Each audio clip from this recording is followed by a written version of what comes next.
possible approach to the subject in current times would give us a certain understanding of why we need to keep on talking about certain fundamental principles.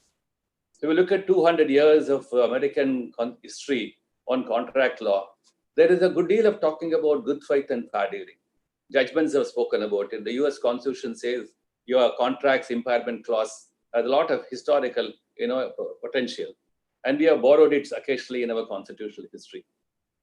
But if you just briefly glimpse at what Professor Main has been talking about, he says from status to contract is the progress of civilization and the progress of law. But if you compare it with what ancient India and some of the ancient civilizations are talking about, so for Main, a contract means an obligation.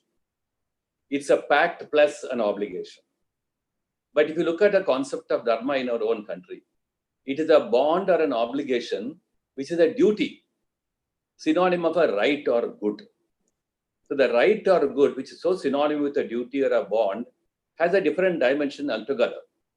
So in dharma, an obligation does not bind the parties because of necessity or convenience, but because of the right or a duty. So the old distinction between a necessity or a convenience, therefore you can commit a breach of a contract, or you feel yourselves not bound by the terms of a contract, is an entirely conceptual, jurisprudential framework, then from a framework where you think it is binding because it is right or wrong not to do or to do. So these are important, fundamental principles which have informed different, jurisprudence at different points of time. Just to catch on to this broad philosophical jurisprudential aspects, I was reading a book written by one Professor Jeffrey Hodgson.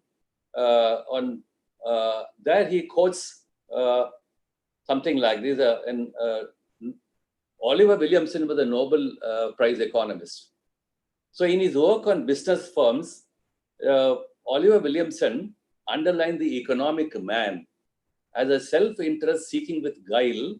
Economic man is much more subtle and a devious creature than the usual self-interest seeking assumption reveals.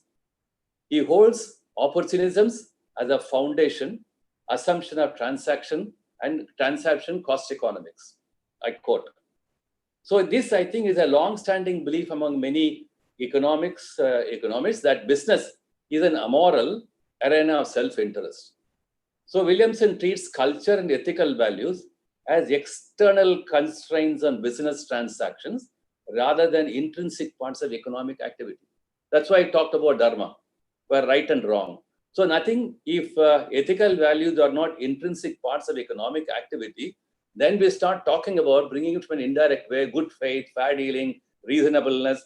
We try to bring it from an external point of view and try to fuse them, merge them, and try to find out how they can still influence the working of a contract, the making of a contract.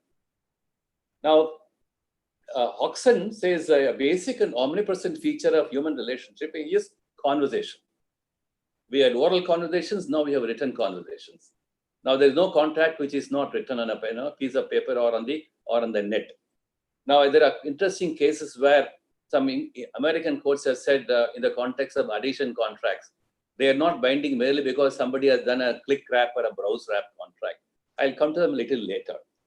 So it has been argued by Hodgson that important ethical values, including truth, sincerity, and normative appropriateness, are implicit in our dialogue, in our daily dialogue. Therefore, one can define communicative action as a type of action aimed at reaching an understanding. And then, according to this definition, all contractual negotiations in business and trade are essentially communicative acts. Consequently, one may say there is an unavoidable ethical dimension in the negotiation of all contracts, including product making and management, service and labor markets. After all, a contract involves mutual recognition of rights. It also involves agreed obligations and invokes general principles, whether tacit or explicit, concerning different eventualities, including non-compliance, breach, force majeure, so on and so forth. Given the complexities and uncertainties, we say some degree of trust is certainly unavoidable. Therefore, commercial rules invoking basic moral principles are very long pedigree. Then, for instance, giving us a lighter example, everyone who knows who has bought a second-hand car knows that dishonesty and withholding of crucial information are commonplaces. Surveys show that deception is widespread in contracts and markets. But that's not the point to be made here. When you're talking of good faith and fair dealing, we will have some very interesting case law looking into it.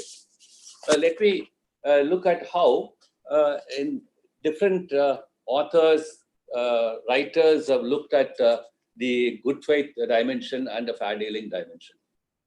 So somebody writing in 2016 says about good faith and fair dealing.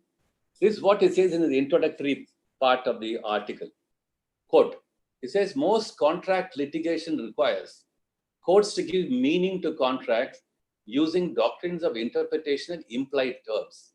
The most ambitious of the doctrines is the implied covenant of good faith and fair dealing. According to the restatement of contracts, in US, every contract imposes upon each party a duty of good faith and fair dealing in its performance and its enforcement. And the duty of good faith and fair dealing is well established in most American jurisdictions. Though few doubt its significance, the duty's meaning is notoriously unclear. That's where the article begins. It says good faith is an intangible and abstract quality with no technical meaning. A different author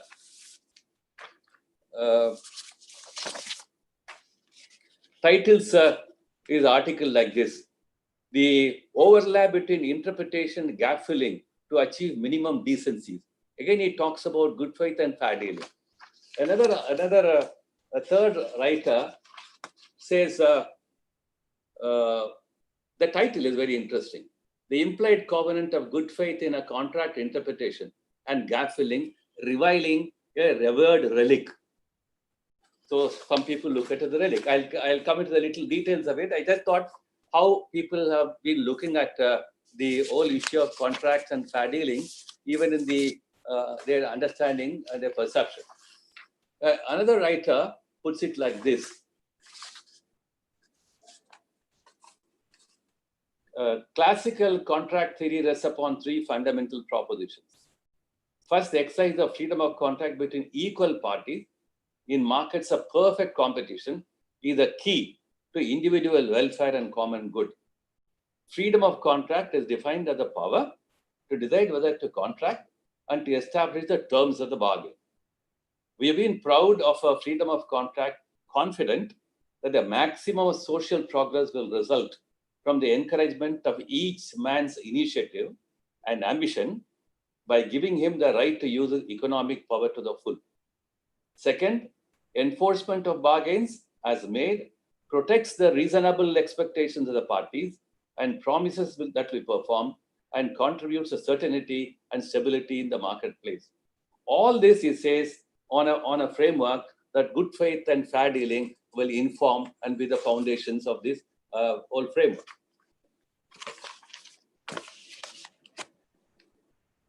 I say contracts and obligations are essentially driven by purposes and ends beneficial to each party.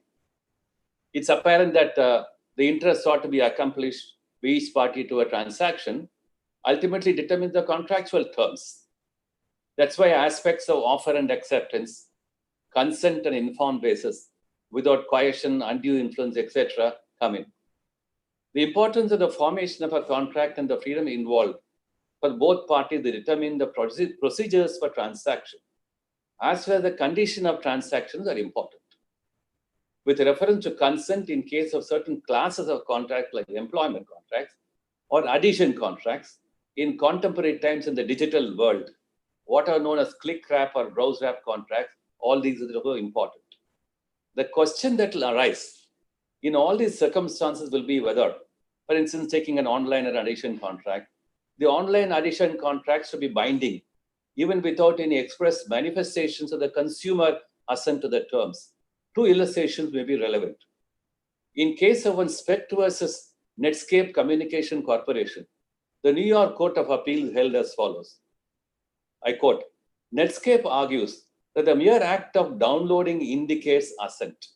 However, downloading is to obtain a product, not to assent an agreement.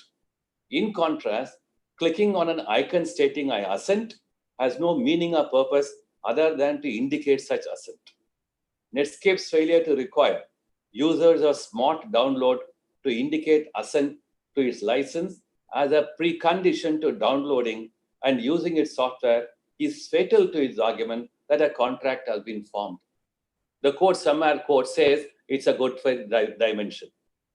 Then, in Ticketmaster Corporation versus Tickets.com, the California court held that the website terms purporting to be agreements could not be considered binding, since it cannot be said that merely putting the terms and conditions in this fashion necessarily creates a contract with anyone using the website. Why I want to bring these two contemporary illustrations to show that we moved from oral world to a written world and to a digital world.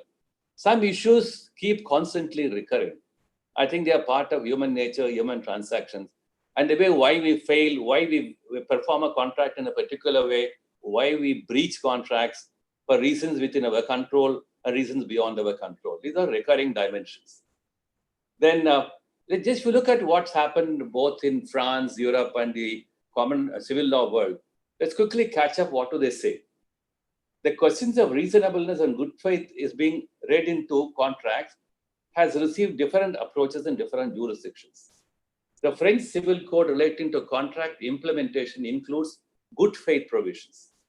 The European Court of Justice has referred to good faith as the principle of civil law. And then in 2011 Common European Sales Law proposal included a definition of good faith and fair dealing as a standard of conduct informed by honesty, openness, and consideration for the interests of the contracting party. The interests of the other party, you must keep it in mind, right? Then, and in a 2009 judgment, this is what it says. And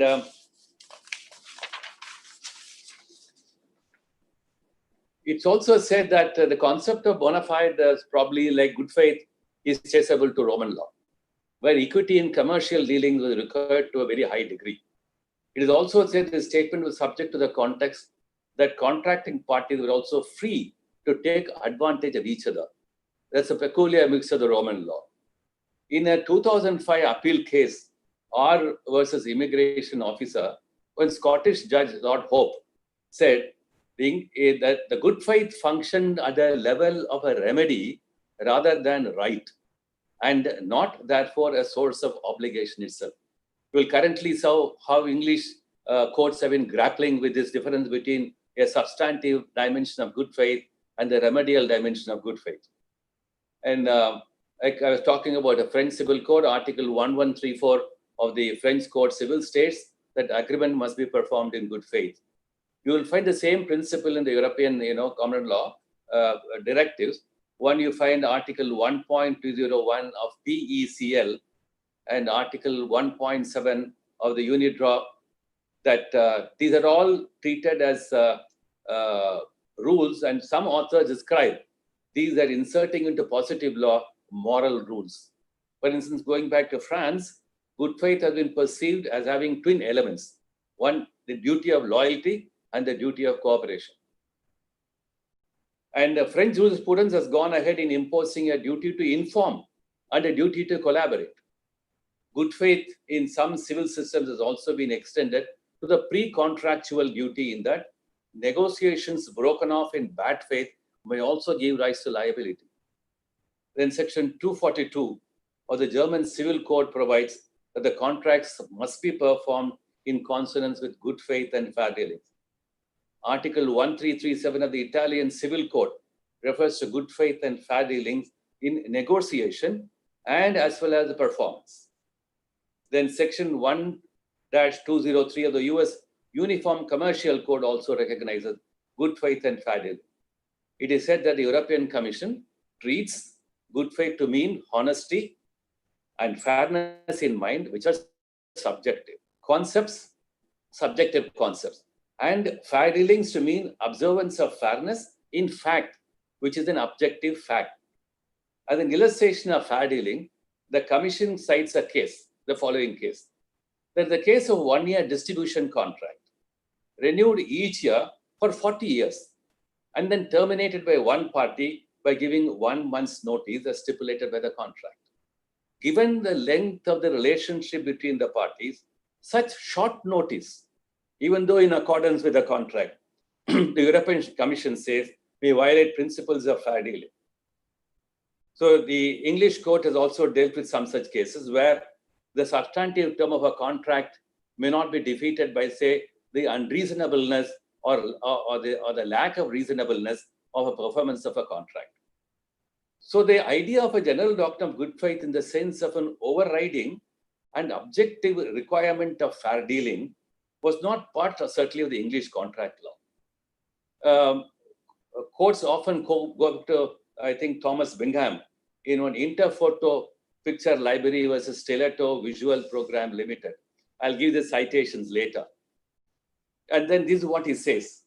In many civil law systems, and perhaps in most legal systems outside the common law world, the law of obligation recognizes and enforces an overriding principle that in making and carrying out contracts, parties should act in good faith.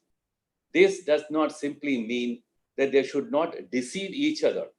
Its effect is perhaps most aptly conveyed by such metaphorical colloquialisms as playing fair, coming clean, or putting one's cards face upwards on the table.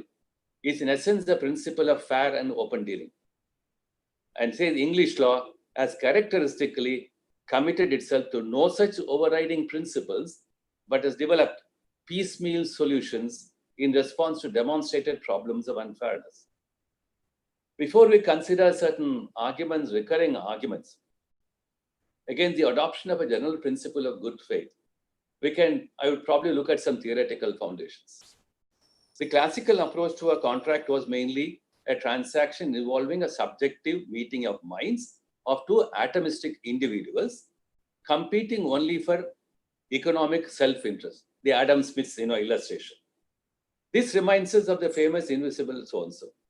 The traditional freedom of contract theories resist also regulation, and privity of contract must necessarily omit any external fairness principle.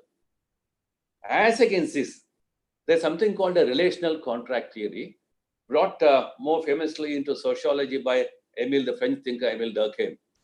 Durkheim states, and he says the relational contract theory proposed by him stems from the principle that contract is a symbol of exchange and society is the basis of the correct contract law. So shift is from individual to the social framework. And then for what purposes? To increase social solidarity by encouraging social cooperation and interdependence of social actors. I think several neoliberal thinkers also recognize that contractual exchanges combine both competitive and cooperative elements. Durkheim would therefore suggest a positive freedom of contract to exist alongside a social and legal standing of fairness. Let's look at some of the traditional elements of contract making. We have facts like mistake, misrepresentation, duty of disclosure, duress, unconscionability, fraud, etc., which can either vitiate a contract or render it voidable. But these are all matters which can be tested objectively. They are not based on any subjective, recognition of fairness and good faith. And it's been argued that, and it will be continued to be argued, that the presence of such vitiating factors will always nullify consent. Therefore, even within the essential elements for making a valid contract, good faith and fairness, in a sense, can be said to be present insofar as the meeting of the minds must be effective and with full disclosure. So this is distinct from good faith and fair dealings in the process of execution of a contract. So you will find the European Commission's illustration I gave is about good faith and fair dealings in the process of execution of a contract. A short notice and termination with a short notice of a long-standing relationship. Therefore, honesty, cooperation, acting strictly in terms of the contract are all matters falling within the domain of execution, distinct from the stage of a making of the contract. In one English case, the Director General of Fair Trading, the English court observed that fairness should be examined when it causes significant imbalances in parties' rights and obligations to the detriment of the consumer and in breach in good faith. For instance, in England, we have the Unfair Contract Terms Act 1977. We have the Consumer Protection Act 1987. These are legislations confined to consumer interest. But otherwise, if you look at their broader social relevance, I think the elements of advancement of good faith and fair dealing in the emerging world of complex trade and commerce is very evident. So you will have a large number of legislation from the mid-19th century, and even in contemporary times, you will look at Essential Commodities Act. So in emergency times, how do you deal with trade and commerce? So you may say, therefore, for the purpose of ensuring public interest, consumer interest, so on and so forth, there can be regulatory regimes which will probably delve deep into the question of the freedom of contract. I'll give you just two illustrations, one from England and France, to exemplify these issues. So the question has come. Yeah. Would you say the Competition Act would also exactly? I'm going to talk about it. Yes, Competition Act, like its precursor MRTP Act, is also, in a manner of speaking, a regulatory aspect of fair dealing of the freedom of contract. So we'll probably ultimately when we talk about where does freedom of contract lie, what are its dimensions, and then what kind of limitations in the context of the Indian Constitution, we'll certainly look at some of these issues. Okay. Right. So I was trying to talk about two contrasting illustrations about good faith and fair dealing. One first is the case from England. In Ruxley, a homeowner mandated a construction company to build a swimming pool in his garden. The water depth did not comply with what was agreed upon in the contract by 22 centimeters. The homeowner asked the construction company to rebuild the swimming pool. The House of Lords did not grant the homeowner specific performance. The House of Lords said the swimming pool was usable, although not envisaged in the envisaged way. Therefore, pecuniary damages were sufficient to compensate the homeowner. Implicit in the House of Lords decision is the idea that it does not make sense to destroy a usable swimming pool to just satisfy the original contract and to satisfy what? Good faith and fair dealing. The combination of pragmatic and utilitarian considerations has been seen as the English model by several authors. Now, in France, something else happened. A home was built 33 centimeters lower than what was agreed upon in the contract. In contrast to the House of Lords, in the earlier case, the French Cour de Session held that the construction company must rebuild the house because it did not deliver exactly what was agreed to between the parties. Moreover, the construction had to bear the full cost of reconstruction, and the pecuniary damages did not suffice to compensate the homeowner for the broken promise. The reason behind the agreement prevailed over any other consideration one might have invoked. This model has been said to be a model based on good faith, cooperation, loyalty, etc., as we saw earlier in the French Civil Code. These are very good illustrations to show how, regardless of the fact that Europe, with its source of several contrasting theories and approaches to contract law, those contrasts continue to pervade the approaches to resolution of this kind of disputes.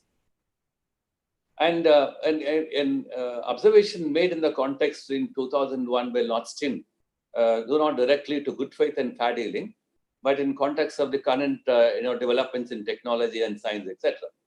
He's talking about an old 1909 gramophone case, and he says that case was decided in the heyday of a judicial philosophy of market individualism. But that in modern law, there has been a fundamental change in legal culture, namely towards, for instance, the welfare of employees, towards the welfare of consumers, towards the welfare of social necessities, towards the welfare, for instance, the importance of environment, and so on and so forth. So sir, the ideologies of, yes, any questions? Let me interrupt. Yes, sir. One of our professors, Dr. Garima Yadav, asks a question, and I'll read the question. She said, please. Marx and his followers have stated how laws are created to suit the interest of bourgeois, Sir, do you think that contract laws are framed in a manner that laws, even in good faith, benefits the ruling class or the bourgeois? You know what Marx said, that the law is just a epiphenomena of the capitalist class, and it doesn't really reflect the interest of society as a whole. And if you certainly subscribe to that, the whole jurisprudence, whether it is Hart, the positivist school, right? Pick up any one of those schools of jurisprudence in 19th and 20th century. They were all talking about the law in the sense of law in relation to social realities, emerging from early 17th, 18th, 19th centuries. And therefore, one can certainly say, in a manner of speaking, the law relating to contract, whether the legislative framework or the principle laid down by courts, they were all probably intended to ensure that market individualism, free market, cooperation within the market, the Adams principle of each one advancing their own interests, and all that certainly can be stated to be correct. But you can't say that somebody took a pen and paper deliberately and said, I will write a contract law to exclude all other interests. Because if contract as a performance mechanism of a particular economic model or an economic framework, then it must necessarily fulfill that role. And if you go back pre-capitalist days, can you say contract did not exist in these ways? So the contract as a transaction mechanism or a form or a method for people to transact their own dealings in their own best interest has always been there. So Chandragupta's days we had it. So in ancient India we had it. You go to China, Confucius will be probably talking about it as a fair dealing. But that is different from the concepts of fair dealing and good faith in the 18th and 19th centuries in the context of market individualism, capitalism, and the emergence of capitalism.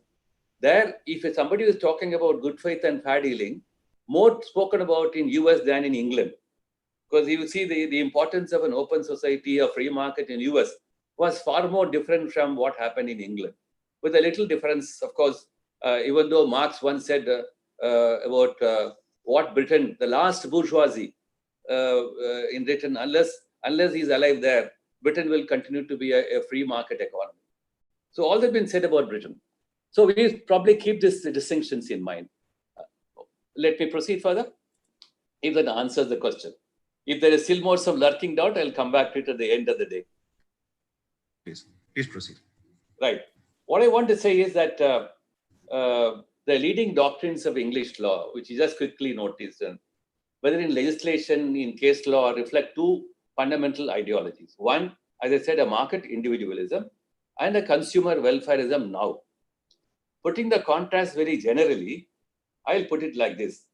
Whereas the market individualism ideology insists upon contracts being held to their freely agreed exchanges, the latter seeks to ensure a fair deal to contractors and more generally to relieve them against harsh or unconscionable bargains. Today, when you talk of a contractor in highly evolved technological societies, it is not really those big industrial and trading corporations which are in contracts. All of us are involved in contracts. Whether I purchase a toothbrush or a toothpaste or a piece of paper, take any one of these, we're all involved in contracts. Therefore, where a person is involved in a contract merely as a consumer, the interest will be very different from a person who is involved in a contract as a producer, a service provider. And also, for instance, we have a very complex technology-driven contracts in contemporary times. So we're not talking about them alone. We must talk about everybody involved. Therefore, in a manner of speaking, contemporary society is essentially a contract-driven society. Today, we can neither wake up nor go to sleep without entering into a contract. So from cradle to grave, we are into a contract-driven society, but different people enter into contracts for different reasons. In a manner of speaking, I would also say, if you have an open society, you believe in an open society, a transparent society, where knowledge acquisition is important or knowledge sharing is important, and both these dimensions come very, very closely into a contract-driven society. So I think I'll move on to a few more aspects of this market individualism and the consumer welfareism, and then proceed to some case law. Sorry, Yeah. sir, if I can interrupt. The question has come from Dr. Meenakshi Kaul. She wants to know the position of contract in Eastern jurisprudence, because you mentioned Chandragupta, and its compatibility with present system. So would you like to throw a little light on this? See, there are a lot of good deal of writings on our ancient, Hindu law. I think I remember there was one article translated into Sanskrit by Chandra Ghosh or Professor Jolly on ancient Hindu law, looking at the principles relating to contract making, principles relating to compensation, damages, breach of contract, frustration, so on and so forth. So you will find, if you pick up Justice Ramajoy's book on Hindu jurisprudence, you will find there are separate chapters about dealing with all this. And then we had this treatise which dealt with what called aphorism called Atara Kachari, 18 treatises, as they call it. The Karnataka High Court, in fact, is also said to be built on somewhere, just Ramajoy used to tell me, there are some 18 principles of Hindu law were the basis for the initial thinking on how a building should be built. Very interesting. Anyway, so you will find, I think this treatise called Raja Tarangani talks about, the principles of governance and also how a king would respect contracts between citizens. There are a good deal of writings on that. But then we need not go back to our Smritis and Smritis and to find out whether a contract was always there or not. As I said, I think no society, the moment we entered into an agricultural sedentary framework, I think contract became a part of life. So exchange and barter became part of our life. So whenever exchange and barter became part of human life, essentially some rules would have evolved.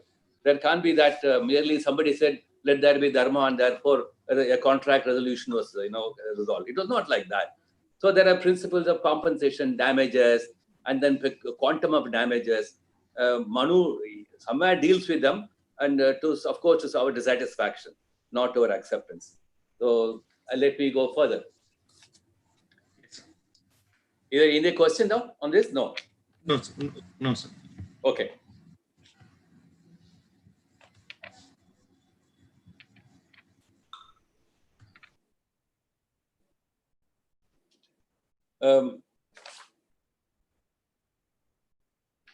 All adjudications, whether in England or France or US, or you take up any one of those cases, countries, they're all caught up in what I may call in a tension between the ideology of formalism, which dictates that settled law should be applied, precedent should be followed, and so on, and the ideology of realism, which demands what? Which demands that cases should be determined according to their merits, settled law notwithstanding.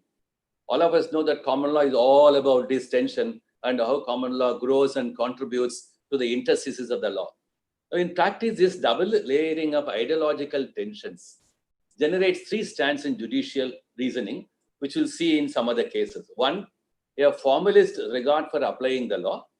Secondly, a market individualist brand of realisms with the emphasis on calculability and holding contractors to their bargains. That's why very often courts are reluctant to say, I will not imply a term of a contract. Right? And third, a consumer welfareist brand of realism concerned with protecting contractors, particularly consumer contractors, against sharp practice and generally relieving against unconscionable deals.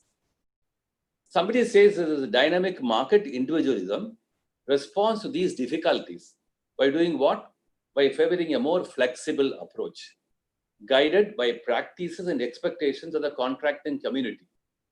If the commercial community favors protection in certain situations for pre-contractual reliance, enforcement of agreed variation, even though they may be one-sided, recognition of third-party interests and the like, then dynamic market individualism argues that law should run with a grain of opinion.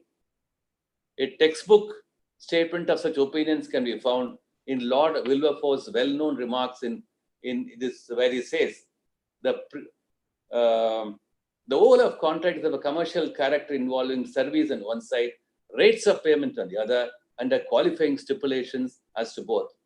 The relations of all parties to each other are commercial relations entered into for business reasons of ultimate profit. To describe one set of promises in this context, gratuitous or nudum pactum, seems paradoxical and is prima facie implausible. It's only the precise analysis of the complex of relations into the classical offer and acceptance with identifiable consideration that seems present difficulty. But this same difficulty exists in many situations of daily life. And what are they?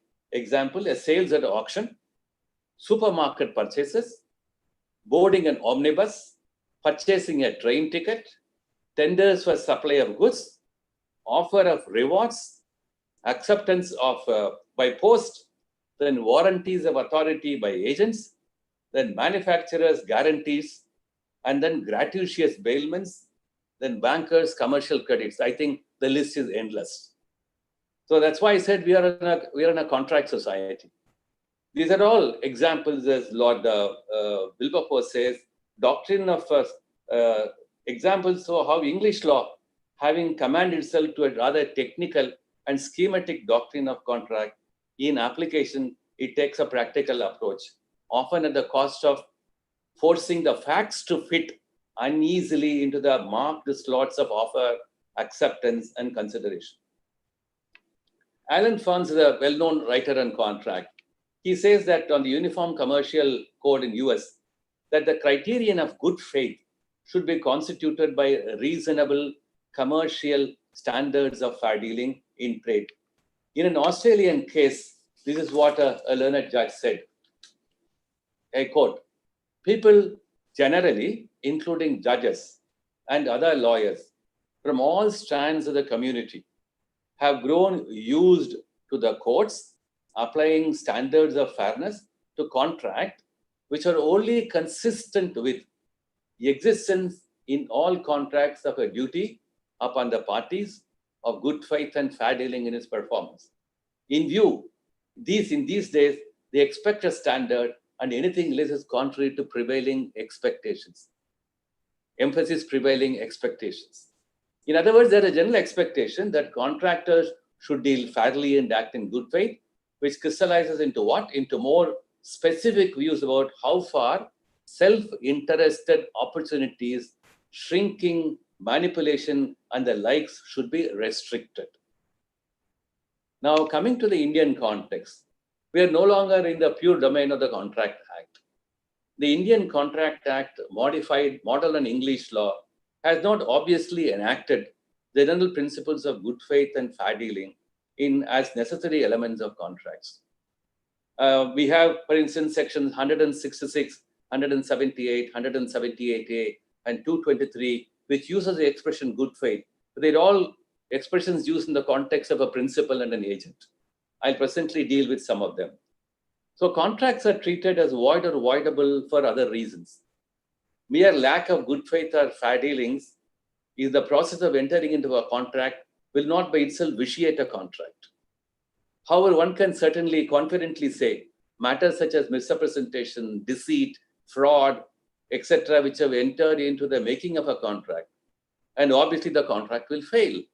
But what is there the difference between honesty and fairness in the sharing of facts and information necessary for conclusion of a contract, and the good faith and fair dealings in the execution of a contract? Do we see any difference between them? As we saw about the European and the civil law position, good faith and fair dealings are integral to the execution of a contract, closely in tune with the terms of the contract, or matters which are post-contract forming stage. The Constitution of India obviously guarantees the right to freedom of trade and commerce. Contractual transaction inform trade and commerce and is a pervasive method for human transaction. And it involves exchanges of property value, intellectual properties, and all other forms of property in contemporary times.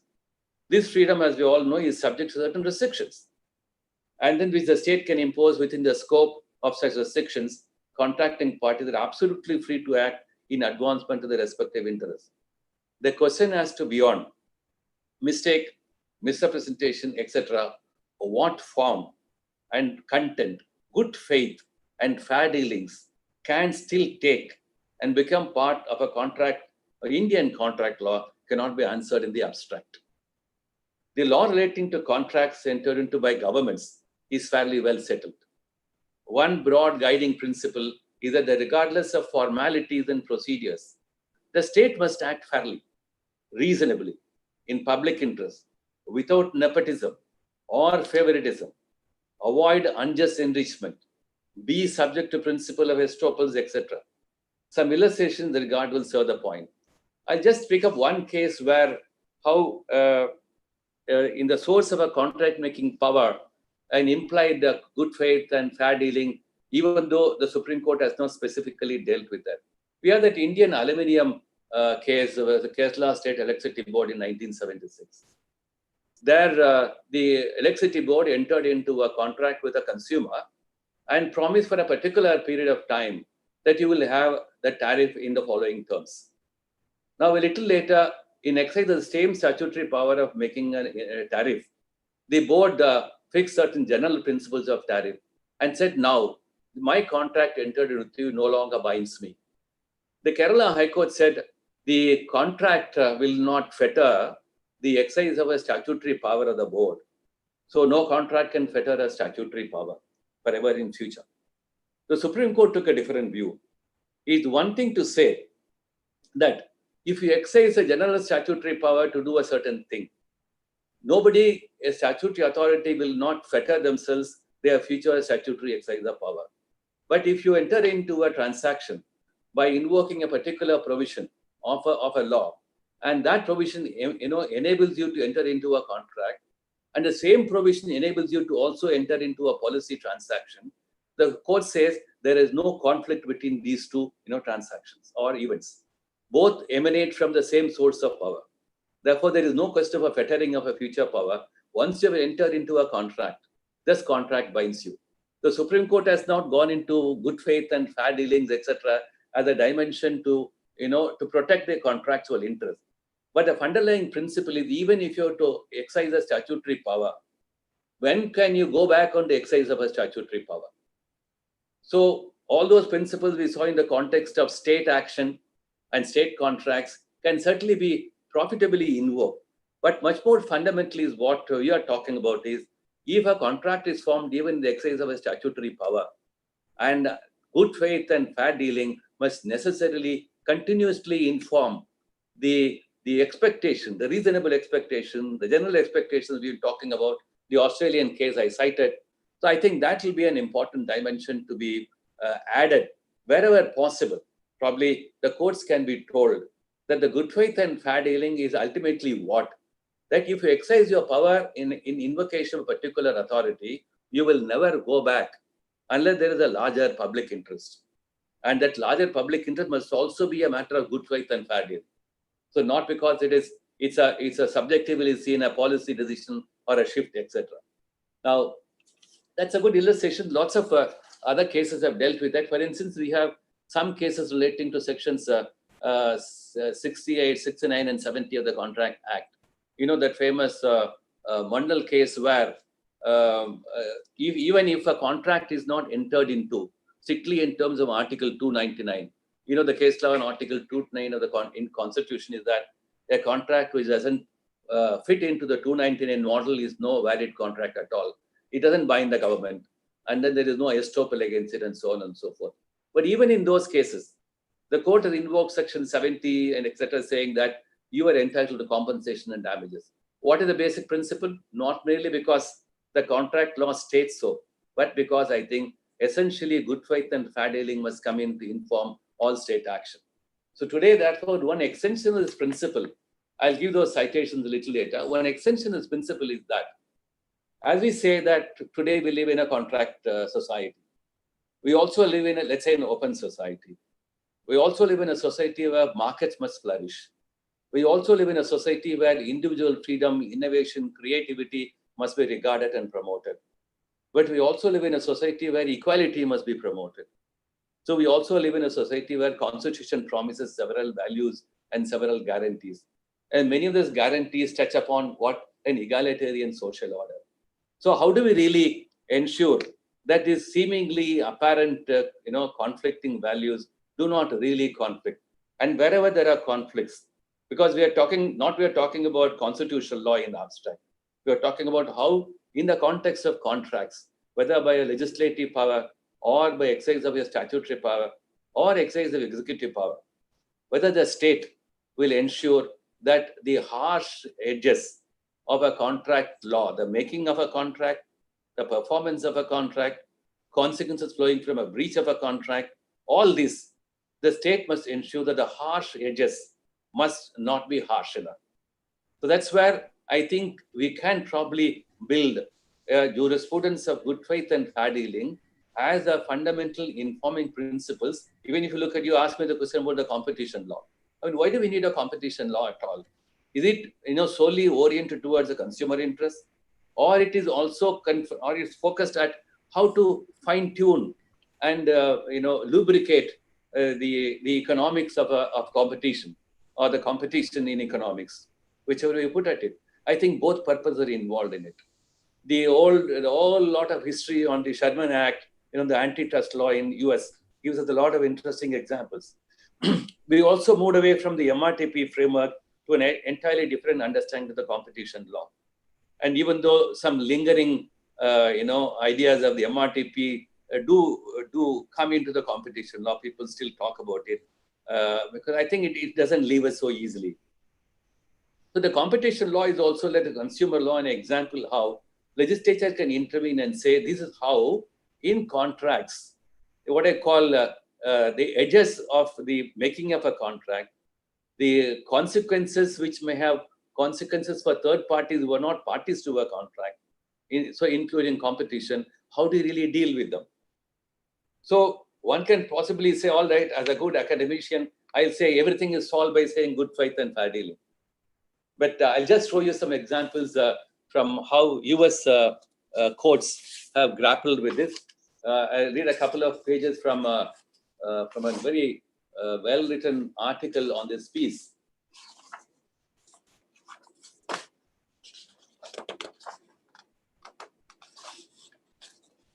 Give me just a few minutes.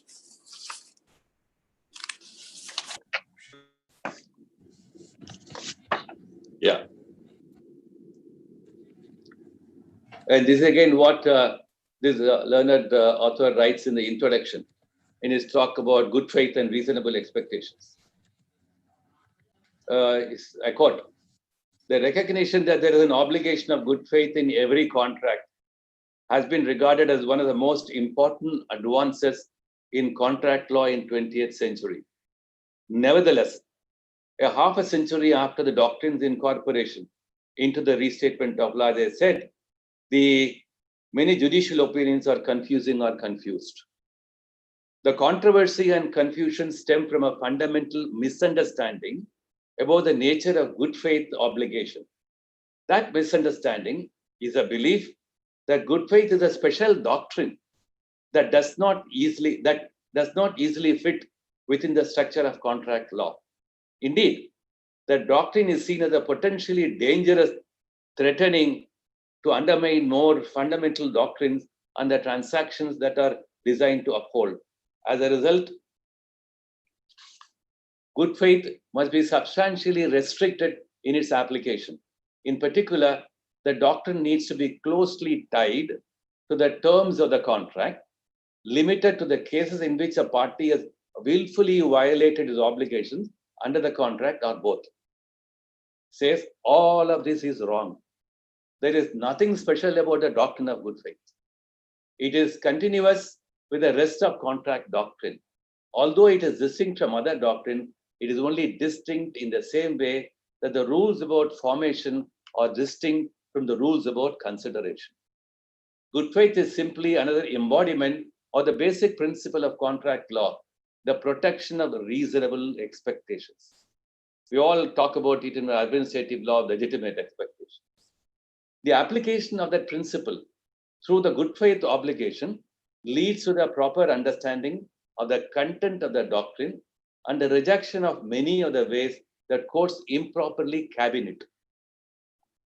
Then he goes on to quote two other authors. There's an analysis pioneered by Robert Summers.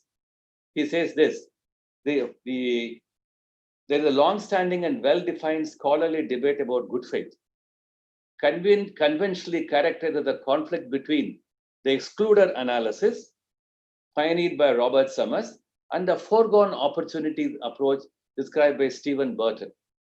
In a pair of landmark articles, Summers first described the doctrine of good faith in a way that is remarkable for an attempt to formulate a rule of law that may have contributed to the continual uneasiness about its status. Summers described a good faith as a phrase which has no general meaning or meaning of its own. He then situated it among a family of general legal doctrines, including implied promise, custom, usage, fraud, negligence, estoppel, and further, the most fundamental policy objectives of any legal system, namely justice according to law.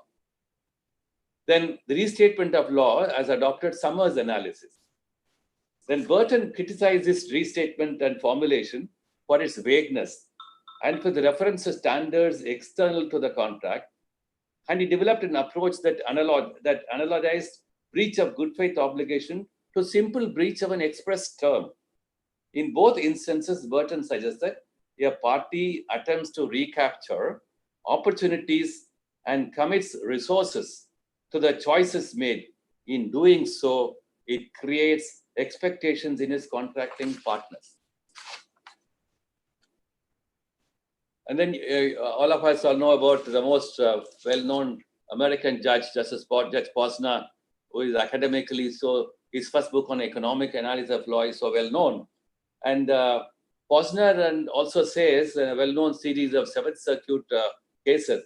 In their view, good faith is simply a stab at approximating the terms the parties would have negotiated had they foreseen the circumstances that have given rise to their dispute, rather than an injection of moral principles into contract, some newfangled bit of welfare state paternalism. Instead, the essential purpose of the obligation of good faith is to achieve efficiencies that the parties as a rational maximizers would have agreed at the time of contracting, such as minimizing the cost of performance by reducing defensive expenditures. This issue is in the first good faith in relation between the express terms of a contract and the obligation of good faith is well noted in a case on Burger King Corporation versus Weaver, decided way back in 1999, in which a franchisee alleged a violation of a good faith by a franchisor. In Burger Court, the court severely limited the scope of good faith by looking only at the express terms as a source of the obligation. And then whether the violation of the good faith obligation requires that the parties subjectively intend to do so, and another connected issue, namely how the standard of good faith is defined and what sources the courts would look to in defining the standard. You look at another case, which is Brunswick Hills Racquet Club, decided in 2005 by a New York Court of Appeals, in which a New Jersey Supreme Court capped a line of lengthy opinions and summarized the law of good faith in 2 paragraphs. And the court said, in that case, a commercial tenant held an option that could only be exercised by giving notice and tendering a payment to the lessor. The tenant gave the requisite notice, but failed to make the payment. I think because of acts of series of written and verbal evasions by the lessor and its lawyer designed to defeat the exercise of the option, which is not in the lessor's economic interest. I think under the New Jersey law, they find that the application of good faith was not limited to a gloss on express terms, as in the earlier Burger King case we thought, but the lessor's demonstrable course of conduct in total disregard of the harm caused to plaintiff constituted a violation of good faith even though it was in accord with all of its obligations under the express terms. Now, this is what the court said. The Uniform Commercial Code, as codified in New Jersey, defines good faith as honesty in fact and the observance of reasonable commercial standards of fair dealing in that trade. Good faith conduct is conduct that does not violate community standards of decency, fairness, or reasonableness. I mean, somewhere courts have evolved, in English courts have thought about business efficacy. You find it very often repeated in many English decisions. But in what is this community standards of decency? How do you define it? The court goes on talking about it. It says community standards of decency, fairness, or reasonableness. Good faith performance or enforcement of a contract emphasizes faithfulness to an agreed common purpose and consistency with the justified expectations of the other party. I think too many things rolled into a common roller coaster. The covenant of good faith and fair dealing calls for parties to the contract to refrain from doing anything which will have the effect of destroying or injuring the right of other party to receive the benefits of the contract. That is very simple, one can understand. So, but then the question of how do you ensure you receive the benefits of a contract? You will have to invoke all these doctrines and principles, add them as a corpus of law, and say, therefore, ultimately, what is good faith? And that's how the court raised. Then, as the author says, this opinion is literally incoherent in the sense that its particular elements do not cohere into a comprehensible whole. There are many courts cases decided by the courts of appeals and U.S. Appellate, federal courts. I don't want to multiply these examples, but just to look at what do we say about express terms and good faith. All of us know that in contract law, the terms of the contract bind the parties. The court will not easily imply terms. In many cases, Supreme Court has said, but business efficacy. In one of the cases, I remember, I think NABA, Punjab State Electricity Board, the Supreme Court said it is a case of transporting coal. You transport coal, store, and then transfer, etc. So NABA said, I must wash the coal before I can store and transport them. And then washing expenses are to be claimed. Question is whether in the express term of a contract, washing coal is not explicitly stated. Can you claim expenditure incurred towards washing coal? The Supreme Court said business efficacy. You don't transport coal without washing it. Therefore, will imply it as a part of a term of a contract. So, and then the court does not talk about good faith and fair dealing. The court says we will go by the well-settled principles of English law. Namely, we will imply a term which will add a business efficacy to a contract. But just picking up what the New Jersey court has said. So if expectations of a contract maker is to be fulfilled, and you find too many impediments in fulfilling the expectations by traditional conservative principles of contract law enforcement, then can we, like what has happened in administrative law, English administrative law principles have added on over a period of time, how doctrines after doctrines and principles after principles to ensure that what is ultimately said to be reasonableness and fairness. So it said in the context of legitimate expectation, the English court said that this is the latest addition and proportionality, all that. So these are principles which courts evolve to supply what is missing in the law to ensure a proper, efficacious, and just resolution of a dispute. Therefore, when you're talking about the conflict between the express terms and the implication of a term, perhaps to the extent that business efficacy is a well-known principle, we may add on a clause saying that if a good faith and a fair dealing will have a greater quality and meaning and enhance the quality of the performance of a contract, perhaps one can say the implication of a term in a contract will be aided by adding on or falling upon the principles of good faith and fair dealing. Sir, any question now? Yeah. Got few Please questions. tell me. Yeah. Mr. Banerjee, Mr. Shobit Betal, they want similar questions regarding one-sided contracts. for example, in cases of banking contracts or real estate contracts. And Professor Rajneesh Jindal is also asking employment contracts being one-sided. So do you think that it is time for the legislature to intervene and do something about this? How do we put all these contracts into one basket? That's not possible. There are different purposes, aims, and ends which will be served by these different sets of contracts. Now, in the context of employment contracts, we know when it comes to state employment, we have no difficulty today. Yes. We have a larger number of judgments which have crystallized the principles in relation to fairness in terms of appointment, selection, termination, so on and so forth. So there it doesn't present a problem. But in private employment, still there is a problem. And in Section 14 of the Specifically Act, contracts of there is an embargo against enforcement of such kind of contracts. We have, I think, long back in 1968, Supreme Court talking about how 14 cannot be invoked to ensure and a contract of a private contract to be specifically enforced.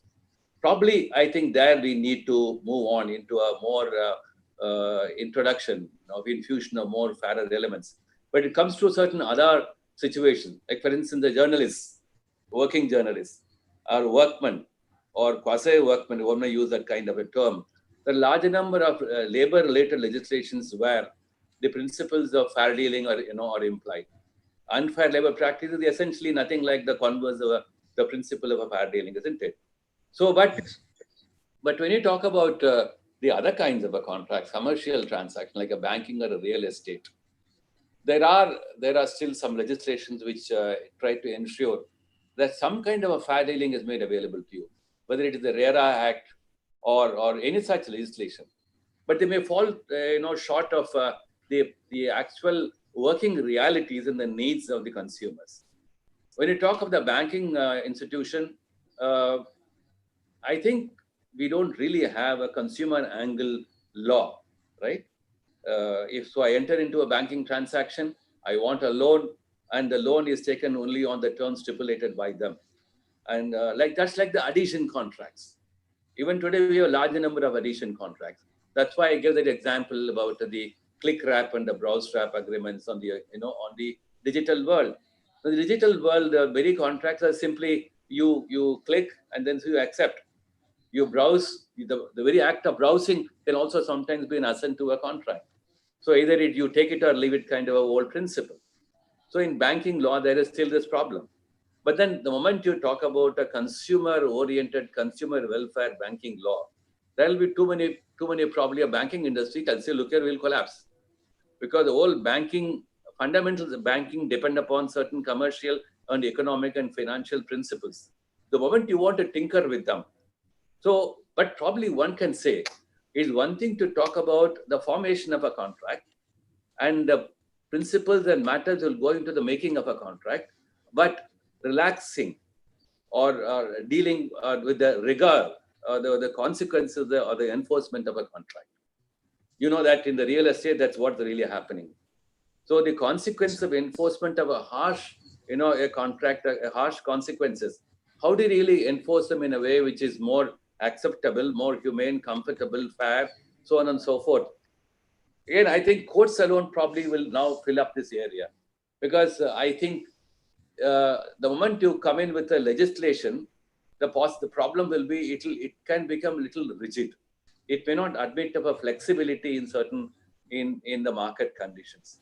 So, but unless we're able to bring in a very flexible legislation providing for both these aspects, namely the formation of a contract will not be dealt with by the law, but to the enforcement of a contract insofar as it ensues certain consequences. So how do we really ensure the consequences are not harsh? One can still look at it. I think it's a good idea, but the principle will be ultimately said, why do we want to look at them? Is the current Contract Act not sufficient to supply all those materials which will be good enough to deal with all the situation? If the answer is no, yes, then we need to look at it beyond the current contract law. But I think the answer is no. The contract law is, after all, a colonial piece of legislation. It was modeled on the same principles of market individualism as the Adam Smith days. And we have gone far, far beyond that. So I think there's a good deal of sense in what these suggestions are talking about. Any other question related to it? Yes, sir. Yes, sir. Then other question on with respect to employer-employee contract, and because you talked about media, Mr. Satyaprakash has asked a question that contracts in media industries are generally against express provisions of Working Journalists Act 1955. Notwithstanding the protection given by the Act, employees are fired. So what is the remedy available to them? Invoking Industrial Disputes Act or filing writ petitions? File what? Filing writ petitions. So what is the remedy available to such working journalists or with people who are party to these contracts in media industry? Should they invoke Industrial Disputes Act or file writ petitions? I think a combination of both. Probably, see, as we are talking about, I have not referred to many of those English cases. And many of those English cases had two twin elements. One, how do you really terminate a contract? Is there a reasonableness, a principle of reasonable expectation, reasonableness and fairness in termination of a contract? If you want to invoke principles of reasonableness by giving, let's say, a short notice, or by without giving a notice, because the express terms of a contract provided that you did not give a notice or give only a short notice, so on and so forth. Therefore, in the context of a conflict between express terms and the expectations such as reasonableness, the courts have said the two are independent. But we cannot probably imply a reasonableness term in a contract where the express terms expressly say no reasonableness and provide for certain other ways of doing it. So if you go on those terms and look at how termination take place in India, I think those examples will not probably be opposite and relevant. One good reason is we have a constitutional framework. The constitutional framework says even your freedom of trade and expression is subject to reasonable restrictions. The Working Journalists Act is one such restriction on a freedom of trade and commerce. So the Working Journalists Act, insofar as it can be interpreted to mean reasonable expectations and fair dealing and so on and so forth. And where one finds a particular dealing or a termination or any one of those conditions of service being dealt with in an unfair manner, then it says, you can probably say, look here, this is what the law implies. This is what the law perceives and envisages. So I go to the High Court and say, this is contrary to the constitutional reading of a law. You can go to the High Court for that purpose alone and not for any other purpose. And of course, the High Court, some very intelligent judge may say, you are indirectly invoking a private law remedy into a public law remedy. It may happen, but I think we can still do that. The second is you directly go to the Industrial Disputes Court and say, I am asking for a preliminary statement on the interpretation of the law before you lead evidence and all that, right? And if whether the conciliation agency or the industrial court says, no, I cannot do that, I think you can go to the High Court.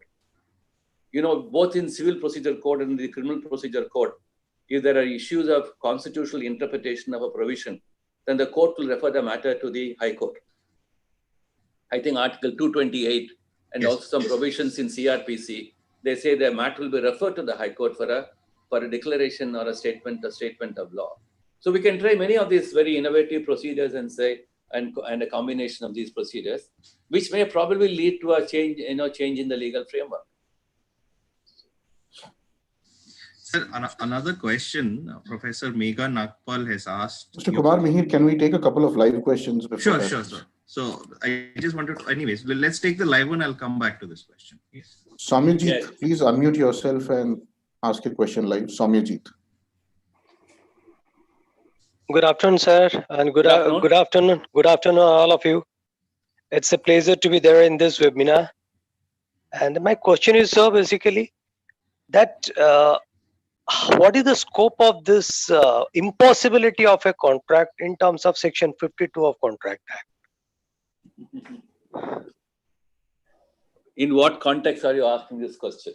This question basically in a question when there is a contract and there is an inability of the one party to perform it in a way, then the contract is in force.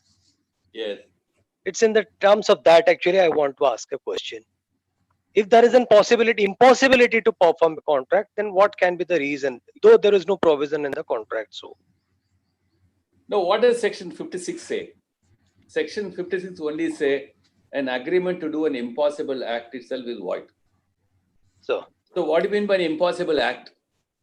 Within the capacity of both the parties, you visualize a certain thing and you know within your capacity you cannot do it, it's impossible.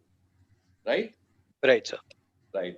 But then you may contract to do certain things which you reasonably expect to be, in a way, performed. But in the course of performance, your reasonable expectation fails. Right, sir. When the reasonable expectation fails, right? Section 56 also talks about both of them. Sir. It says a contract to do an act which after the contract is made becomes impossible. Sir. Or by reason of some event which the promiser could not prevent. Sir. Unlawful or becomes void, then the act becomes impossible or unlawful. So these are post-contractual, contingencies on, events which may render the performance of a contract impossible. Sir. So courts have all dealt with what will become impossible after a contract is formed. We also know that this force majeure principle, frustration of contract are so well built into Section 56 case law. And there has been a good deal of discussion in current times after the COVID lockdown that whether the force majeure will be relevant for this current situation and so on and so forth. There's a very live discussion going on that question. So the question is, if somebody enters into a contract which is lawful, valid, capable of being performed within the reach of the performing parties, but later it becomes impossible. It can become impossible because of an intervention of a law. It becomes impossible because the fundamental existence of a contract has disappeared. So it can be any number of reasons why the contract become impossible. But where somebody deliberately, induces the impossibility of performance, that will be a different situation altogether. That will be a case of a breach of a contract, leading to a frustration of a contract by a volitional conduct. And that can always be detected, whether it is impossible because of your conduct or impossible because of external reasons. That's how one has to approach that. And the law provides, Section 56 provides for compensation, damages, so on and so forth. That law is very well settled. Thank you, sir. We'll move on to the next live question. Dr. Meenakshi Kaul, please unmute yourself and ask your question live. Am I audible, sir? Yes. Yeah. Good afternoon, sir. Firstly, let me thank you because your presence has definitely enriched this session. Now, the question is, as far as good faith and fair dealing is concerned, I feel that it is deliberated upon the integral part of the contract, whether provided in the statute or not. So I need your opinion, sir, on this. Do you believe that it has its roots in Pran Jaya par Vachan na Jaya, which is again a concept of Eastern jurisprudence? So I would really request you to elaborate on this. But why do we see? When we talk of history, sometimes it's fascinating because things which we did not know are so exciting and interesting. The other reasons why also we fall into history because, my country, my jurisprudence is richer than let's say the East and the West issues. All of us know that.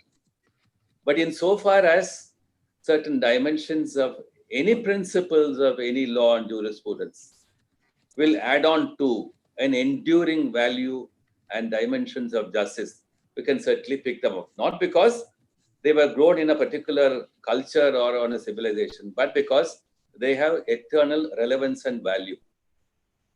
I remember the title of a book called Laws Which Are Partly Common to All Humankind by an American author. He picked up that phrase from, the international law. We have this phrase called just commons, just cogents. Now, he says, look at Roman law. Rome was a center of ancient trade. We all know about the Silk Route from China to Asia to Rome.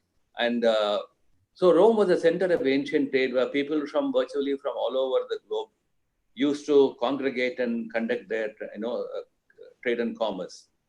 The peculiar problem was then, how do we really do justice if there is a difference of a dispute between somebody coming from China and somebody coming from Africa? Now, Rome evolved a principle. It borrowed, put them all into one basket. It looked at all those principles which are common to all humankind. Principles which are common to all humankind. And another old principle was, if I'm a trader from India, I brought with me my own principles of law, and they must be applied. I carried my law with me. So Rome sought to resolve all these issues by saying, let us look at all those principles common to all humankind, put them together. And that's how you'll find these, when you're debating this kind of issues, probably we should look at from this in a very larger global perspective.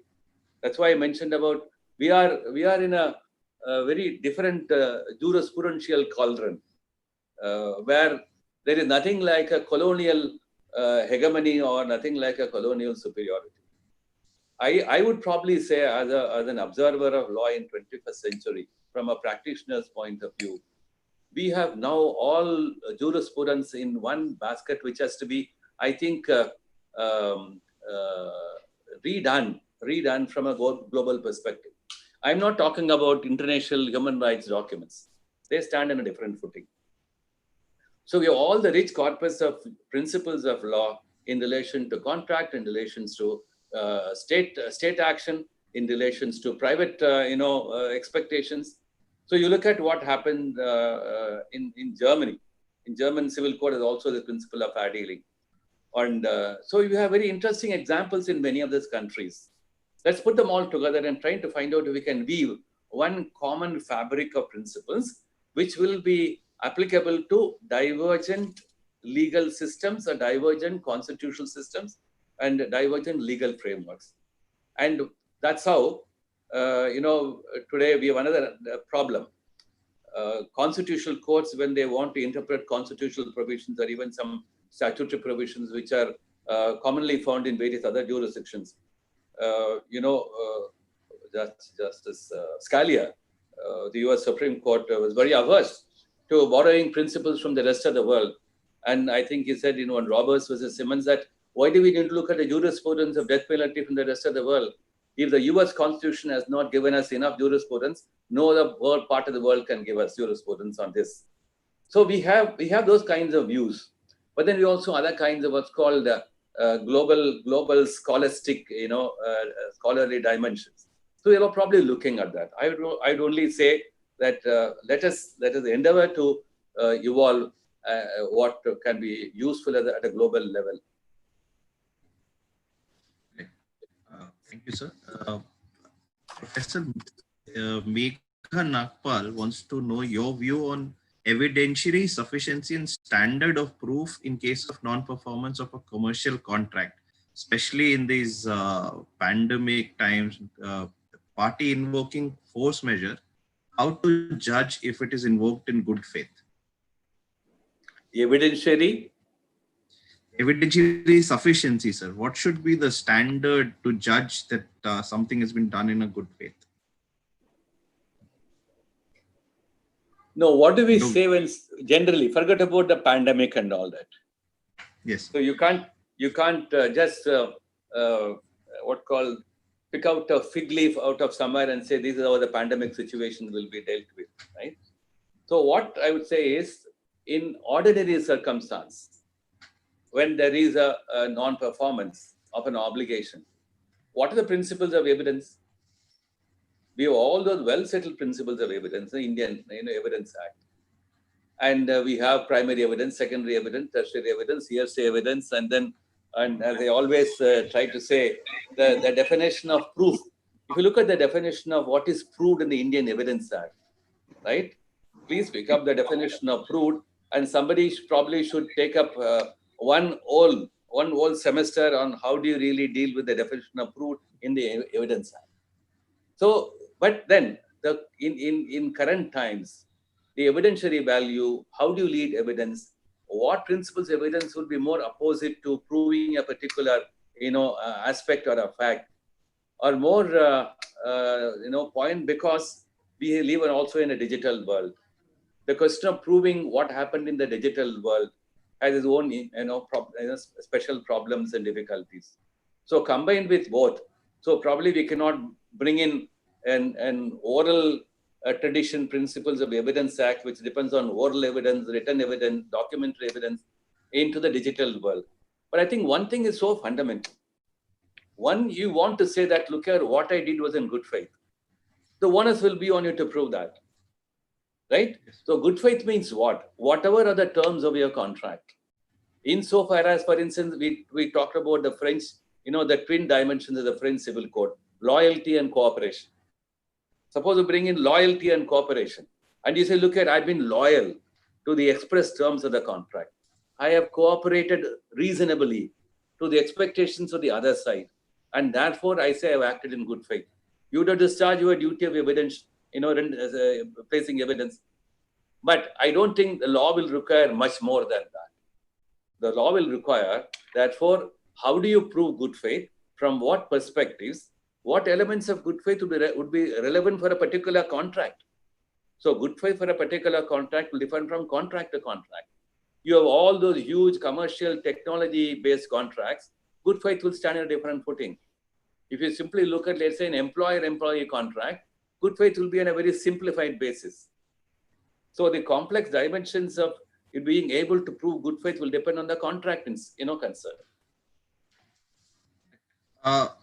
Mr. Abhishek Kaushik has a live question. Mr. Abhishek Kaushik, can you unmute yourself and ask a question? Mr. Abhishek Kaushik? Yep. Yeah, am I audible? Yes, please. Go ahead. One minute. I just want to add on to the last question before I answer this question. There's I made a note of it. It just came to my mind. There's an old case it's a case decided in 1968 by I think the California Court of Appeals, called Pacific Gas and Electric Company, and this is what the court said.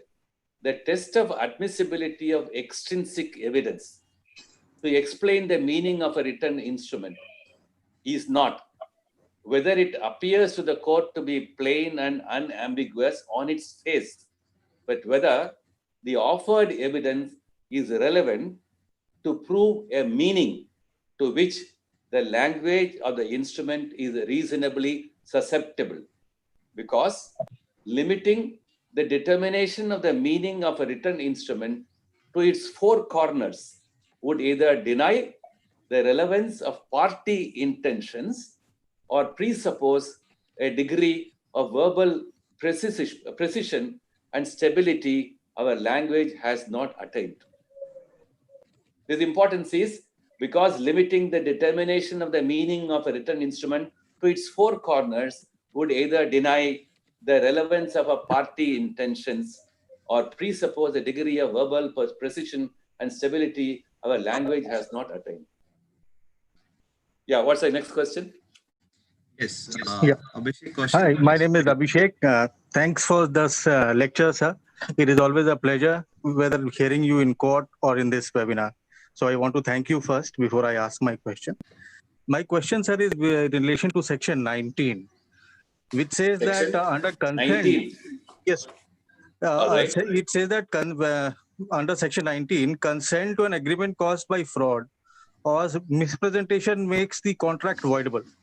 But there is an exception to that when the section says that if such consent was caused by misrepresentation or silence, fraudulent within the meaning of section 17, the contract nevertheless is not voidable if the party whose consent was so caused had a mean of discovering the truth with ordinary diligence. Sir, the question is in context of active silence by the insured. Now, he knows I had to disclose. He chooses not to disclose. Can the insurer or the insured claim this to be protected under section 19 and say that, look here, I had not disclosed to you. It was your duty to find out. If you had exercised due diligence, you would have found out. So therefore, you can't now post an uberema fide obligation on me and say that I'll repudiate it. you had the means of finding out, you did not find out, and therefore not liable to hold me liable for repudiatory breach. Thank you. You know that contracts of insurance are contracts of good faith. Correct. Right? Yes. That's right. Now, what does it mean? Does it mean that the insurer has all the responsibility to find out all information from the insured? Is there an engine of knowledge, information knowing by which all information can be known by the I insured? must clarify, I am not asking on the active misrepresentation. I am on concealment. I'm coming to that. Yes. We'll come to that. We'll come to concealment. So the concealment happens. What do you mean exactly by concealment? What do you talk about silence? That is, in a situation where you are entering into a contract on the basis of good faith, because you are, by merely paying, let's say, an insurance premium, he is assured of a certain larger return at a later point of time. The insurer, right, is entitled to lay down their rules of insurance. They're entitled to lay down their principles as to how the insurance premiums will be calculated, how the insurance will be paid, so on and so forth. All these are based on a certain principle of good faith. Now, suppose you say that, very often you have this cases in insurance law that the insured has not disclosed whether she or he had a certain, disease in the past or undergone treatment in the past, or in the context of, fire insurance contracts, whether there is a lurking danger in a building or, which you're not informed. All these are well-known examples. Then why is that somebody can remain silent? When can you say that in a contract somebody can remain silent? Is there a right to remain silent in entering into a contract?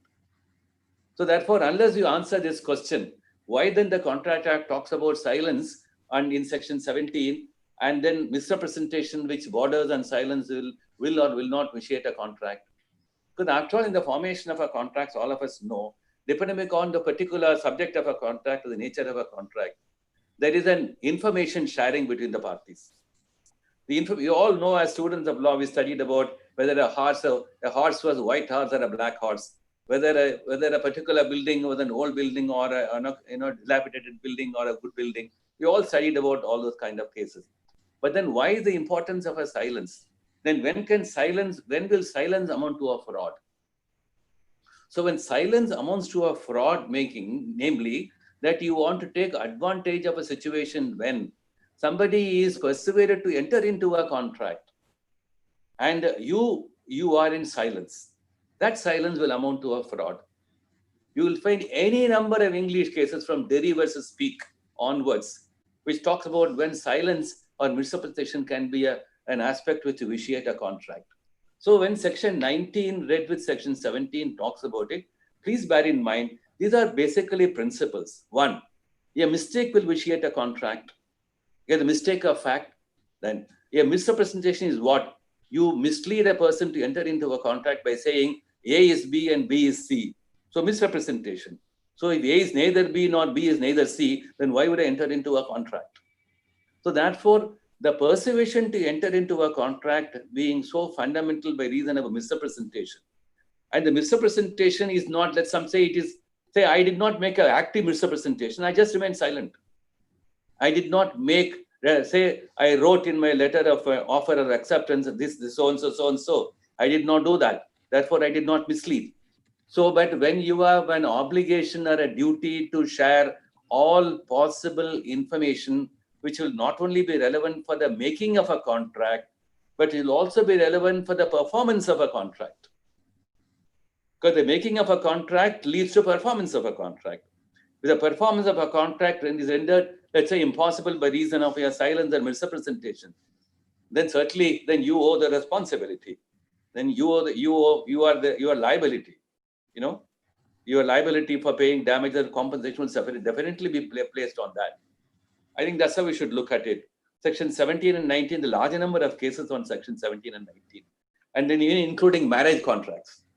Those clearly illustrations are where it's, marriage contracts are entered into when somebody remains silent about the state of health of a bride or a bridegroom, or the state of the financial condition of a bride or a bridegroom, so on and so forth. Those are very hilarious instances you find in section 17. So silence can be what fatal.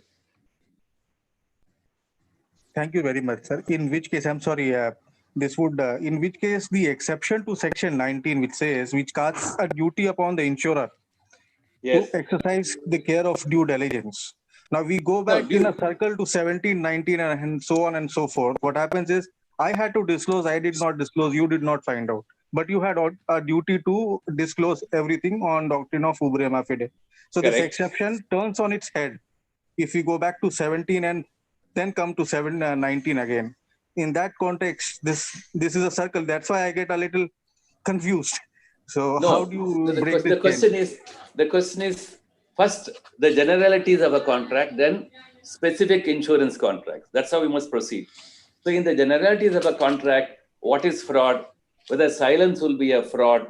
You find section 17 talks about it, isn't it? Yes, sir. For instance, say section 17, you look at the clause 5. Any such act or omission as the law specially declares to be fraudulent. So in the context of an insurance contract, what will be a fraud? Any information relating to your age, relating to your health, relating to so on and so forth, will be a fraud on the insurer. Therefore, there is an omission will be a fraud by you. So the what extent due diligence can be stretched. Of course, the insurers these days have all kinds of possible mechanisms to do due diligence and search. But suppose there is some information which due diligence has not been able to reach. Can you say that, look here, your due diligence is faulty and therefore I'll still take an advantage of my insurance contract? I think the court will probably decline it. Unless the act or omission is not fatal to the contract. That's how it has to be seen. Because after all, ultimately, the balance between what I must do and what the other person must do. Forget about section 17 and 19. Ultimately, if you want to fall back on these principles of good faith and fair dealing, in the formation of a contract, what do each party do? I want to achieve a particular purpose or an end. I want to have a certain property sold. I want to, let's say, send a shipment of goods to be sent to Japan, right? And so I have all kinds of things to be achieved by each and every one of us. But then the other party only pays for what I supply. Other party only pays for what service I render.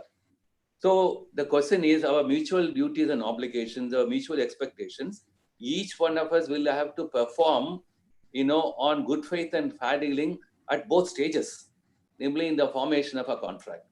That's why whether all those principles in misrepresentation, mistake, fraudulent, fraud, etc., then unconscionability, looking at unconscionability. So why do you say an unconscionability at a contract is void? Our courts have looked into unconscionability in the context of employment contracts. Termination which will be unfair, right? There can be unconscionability when, for instance, in contracts which become impossible, then a performance, then you say a term become unconscionable now. So therefore, unconscionable, that which, appeals to your conscience as something which is unjust. Beyond that, let us not attempt any definition. So all these principles in section 17, 19 ultimately means what? That in the stage of formation of a contract, I said, as the English court said, Lord Bingham, place all your hands up on the table. Place everything up on the table. Nothing shall be concealed. So therefore, if there is something which is concealed, then don't say, oh, you did not know how I concealed it. You can't have a defense like that. Even though, technically speaking, you may probably stretch the other party to do the what's called in Sales of Goods Act, caveat emptor. We all know the caveat emptor principle. So can you stretch it beyond a point? So all that which can be visually seen, caveat emptor applies. That which is in the secret chambers of your mind, right? And how do you really enter the secret chambers of your mind? Therefore, silence can become fraudulent in those circumstances. That's how the courts will look at it. Thank you, sir. Saurish Mohan Mitra, please unmute yourself and ask a question live. Thank you so much. Sir, good afternoon. Yes. I had a question with respect to some of the contracts that we in our company enter into. Our contracts are sales contracts where we sell our services, which are mainly subscription-based services. And usually there is no termination for convenience clause in our contracts, because of the fact that if a subscription is given, then the database is available to the client who buys it, so they cannot terminate that at any point of time. However, there is a clause for termination for material breach if the breach is not rectified within a certain period of time. And we have generally upfront payments. So the payment terms are, say, at the beginning of every year. So in case the contract is for more than 1 year, say 2 years or 3 years, we have 2 or 3 payment terms. So each starting at the beginning of the first year and at the start of every year of the contract. Now, we have seen a lot of instances where after the first year comes to an end, and it is the time for the client to pay for the second year at the beginning of the year, they come back and say that we want to terminate. And they not always come back and say that this is for material breach or anything. At times they do contest services, etc., which we have to always, obviously, we counter everything else. But they take willfully, they try to terminate the contract at the end of the first year, and they don't want to pay for the going forward years, saying that, and the typical defense which they take, that there has to be a termination for convenience. And we tell them that you've signed a contract which it clearly says that there is no such clause and you cannot invoke it. We get on to normal contract dispute discussions and other things. But my question was that, is it allowed under our courts to have such a clause where there is no termination for convenience? And at the end of the day, if it is there and the contract, the other contracting party has signed such a contract, can they take the defense later on that that is not permissible? Well, no, let's go to the fundamentals of a contract. Once a contract is formed, the terms are sacrosanct. No party can deviate from the terms of a contract. But if there are difficulties in the understanding of the terms and there are practical implementations, then the question arises whether unilaterally somebody can go back on the contract. If unilaterally go back on the contract, unless, again, if the terms of the contract provides for a certain contingency where I can avoid the performance of a contract, that will be a different situation. Therefore, from within the contract itself, there may be reasons why a contract need not be honored at all. That's one of the basic principles of a contract. From within the contract, if the contractual performance becomes such that it need no longer be honored, that's a different situation. But there's nothing like a convenience termination in contract like this. Because once you're bound by a contract, then you are bringing in an external principle for termination or avoiding the performance of a contract. So bringing in any external principles such as my personal understanding of the need to continue with the contract, my personal benefit or profit or lack of it from continuing with the contract cannot be reasons why I can go back on the contract. That's very clear. And but I do not know why such contracts do not really provide that terminations or such premature avoidance of contracts by themselves would be matters for liability. I don't know why contracts do not provide for that. If they provide on those terms, so what's called premature avoidance of a contract for reasons which are purely subjective and not traceable to the terms of a contract, will certainly be questionable. So I think we can provide for those terms.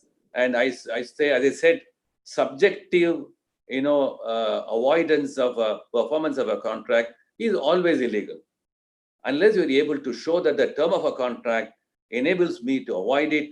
The term of a contract in its enforcement has become unjust and unconscionable, so on and so forth. Otherwise, I don't think any party can simply say it is convenient for me to leave the contract. Thank you, sir. I'm seeking your permission, Mr. Venkataramani, to extend the webinar by 15 more minutes. I know we've already overshot by time, but in the interest of questions that we're receiving, may I please extend the webinar duration for another 15 minutes? All right. Thank you. Provided I'm able to answer these questions. Mr. Anup Garg, please unmute yourself and ask your question live. Mr. Anup Garg, please unmute yourself and ask your question live.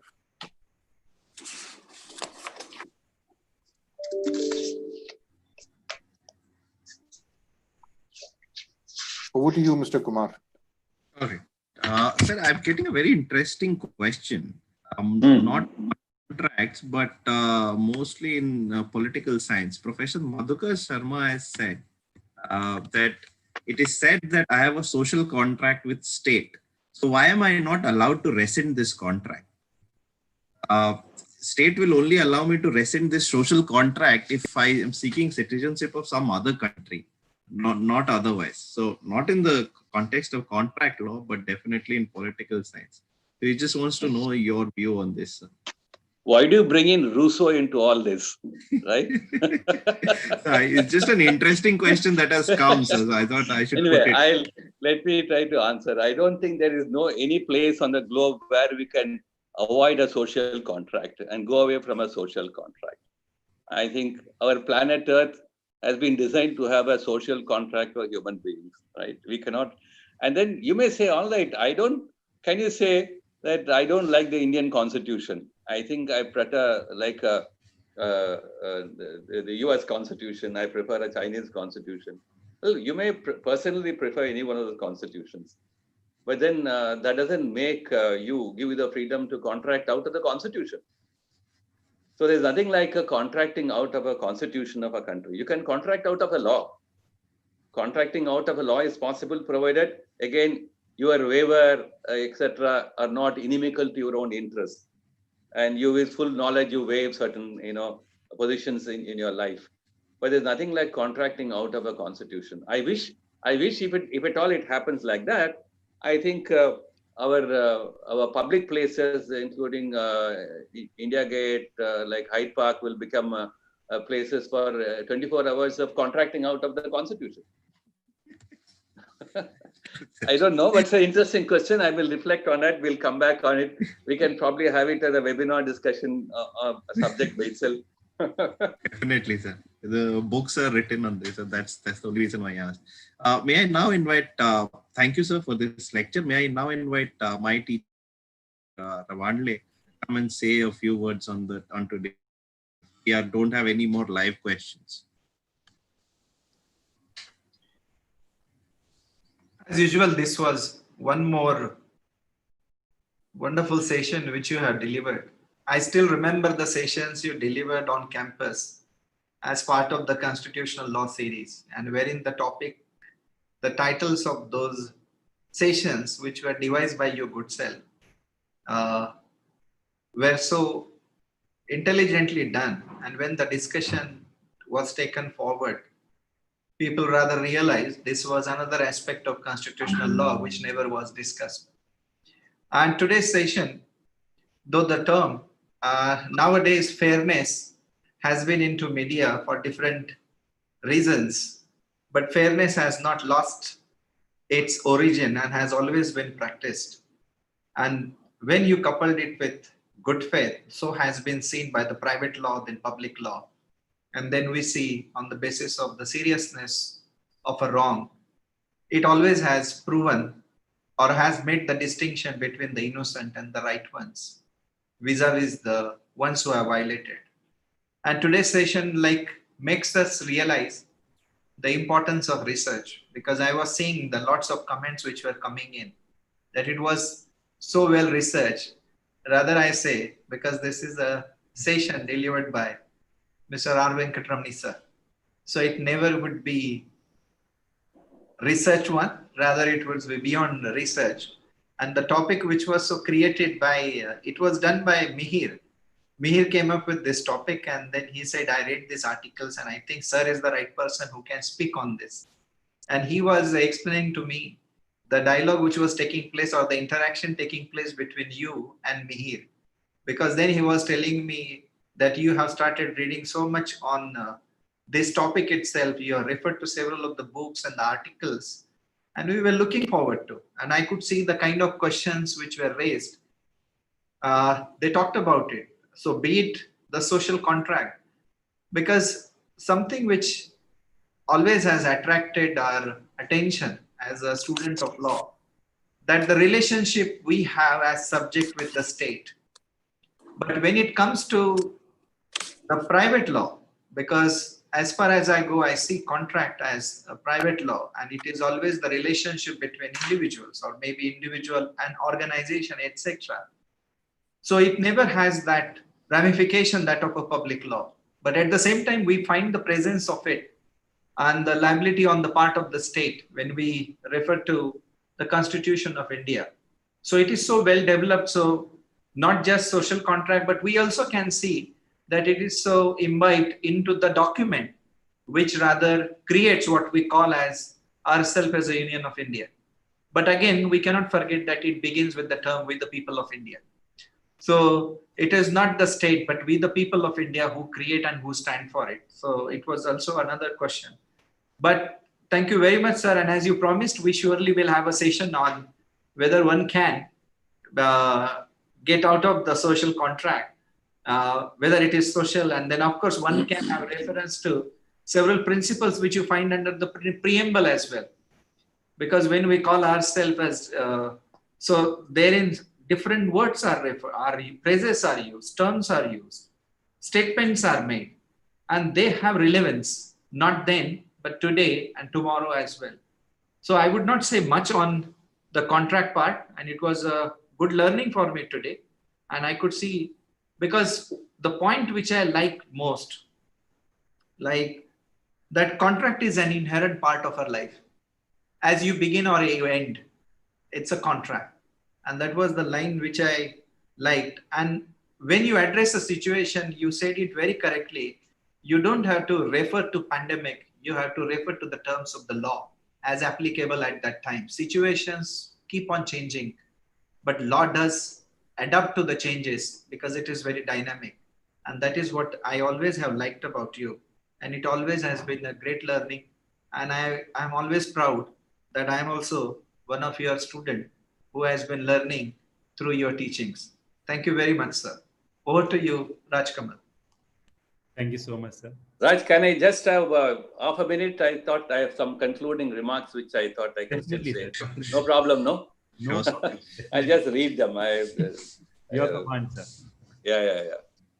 Now, we are talking about filling the gaps of all these by, good faith and fair dealings, etc.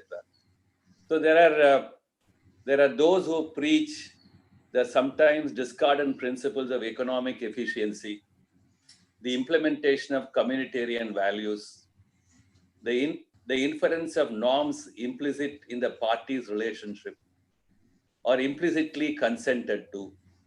It cannot be said that the legal system has adopted any of these criteria as exclusive. That's one statement about good faith. Then I came across this statement also. There's a study which found out that between 1985 to 1994, the implied covenant of good faith has found in more than 10,000 cases in US. And therefore, unlike other implied law terms, the good faith, let us say, need not be a default concept which can be used to fill only one particular sort of omitted case, but as an overarching principle which can be properly waded into the whole fabric of contract law. True. Thank you. Thank you, sir. Thank you. Now I invite my friend Raj Kamal to give today's vote of thanks. Raj, over to you. Thank you. Sir, on behalf of the organizers of Knowledge Series on Law and Justice and all the participants, we thank you for gracing the occasion and delivering such an intense, erudite, and thoroughly researched lecture, which has enlightened our mind. We feel privileged, sir. We would like to also express our deepest sense of appreciation towards Lex Witness, THS the law firm, SADGAMAYA, and Symbiosis Law School, Noida, led by our director and our mentor, Dr. Professor C.J. Ravanle, sir, for providing such an amazing platform to learn from the legends in the legal profession. I would also like to thank my colleague, Mr. Kumar Mihir, for moderating this session so well. To all the participants, we'll be back next weekend with few more eminent personalities and authority in the legal profession. We will forward the registration links soon. For those who missed certain portions of today's webinar, The video is available on the YouTube page of Symbiosis Law School. Thank you. Okay. Namaskar. Thank you. Thank you so much, sir. Thanks a lot. I Over will to you. now be ending the webinar for everybody. Seeking your permission, Professor Avandle. Yes, Mr. Akshay. Thank you Thank very you so much. much, Mr. Venkataramani, once again.